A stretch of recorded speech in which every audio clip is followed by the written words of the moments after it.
Io contesto le modalità, perché le imposizioni non vanno bene, anche perché, ripeto, poi i disagi dei territori e le tensioni sociali nei territori se le devono subire i sindaci. Quindi se un CPR deve essere realizzato in Veneto, io pretendo che ci sia un confronto tra sindaci, regione e governo. Non accettiamo imposizioni, perché diversamente significa che il ruolo del sindaco viene valorizzato soltanto nei casi di estrema emergenza. Basta trattare i primi cittadini come l'ultima ruota del carro o considerarli soltanto quando ce n'è bisogno? Alla vigilia degli stati generali dei comuni veneti, il messaggio del numero 1 di ANCI sembra essere questo, chiaro e forte, in direzione Roma.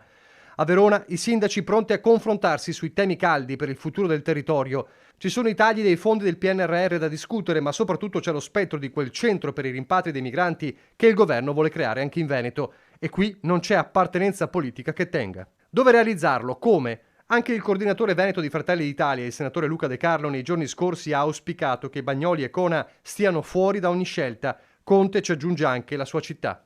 Io pretendo invece che le città che già stanno dando tanto da un punto di vista dell'accoglienza siano a priori escluse da questa ricerca, perché se no significa accanirsi su dei territori, su delle comunità in modo assolutamente ingiustificato. Tutto questo mentre il protocollo regionale sull'accoglienza diffusa resta per ora lettera morta, spingendo il sindaco di Treviso a un ultimo appello. E il desiderio di affrontare un'emergenza umanitaria con responsabilità, serietà e anche un po' di umanità.